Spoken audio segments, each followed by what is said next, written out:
Hello everyone, welcome back to the Banking Bros, your go-to source for financial insights and strategies. Today we're diving into a significant new development in the housing market. The White House has announced the proposal for 50-year mortgages. Are you ready for this? Addressing affordability and interest rates, and what does this mean to you? Well, let's just break it down. Okay, first we've got to understand the context. Housing affordability has been a pressing issue with many Americans struggling to purchase homes because the prices and the rates. In response, the White House, in all of its infinite wisdom, alongside the Federal Housing Finance Agency, is considering a 50-year mortgage option which will lower the payments to home buyers. Now, 50 years. For most of us, we are going to be super old and dead at that time.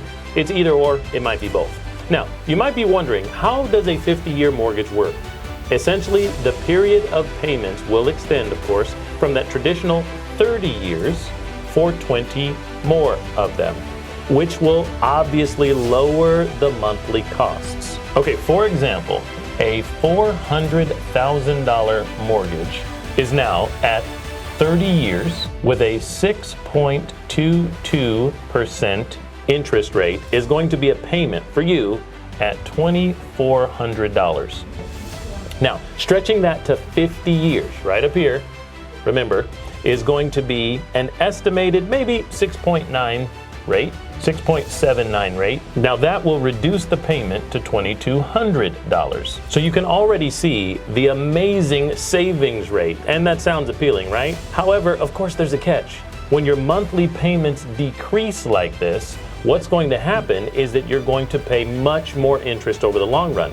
See, you pay approximately $483,000 of interest over the course of this 30 years.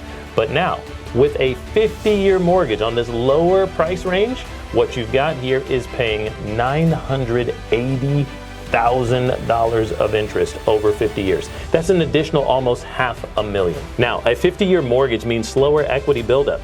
In the early years, most of your payment goes toward that interest. You know that. So it takes longer to build any equity in your home. This could be a disadvantage if you plan to sell or refinance early. Another consideration is that most homeowners don't stay in their homes for the full term of the mortgage. A typical U.S. household stays in that house for maybe 11.8 years. So while the 50-year mortgage might offer short-term relief, it may not be the best long-term solution for everyone. Now, it seems like the public response in the last week to the 50-year mortgage proposal has been pretty lukewarm.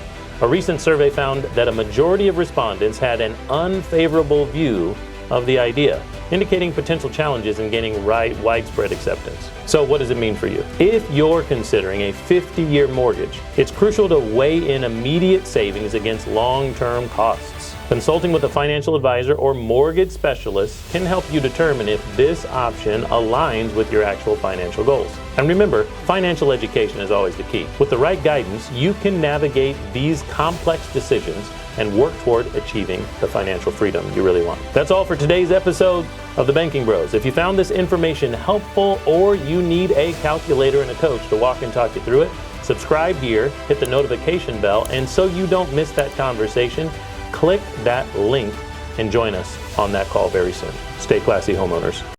You are now tuned to the Banking Bros. Said we couldn't make it, drink or settle, this the life we chose. Gave a lot of game, we never got a lot of things. Bow your head and say the prayer, we taught you how to be the bank.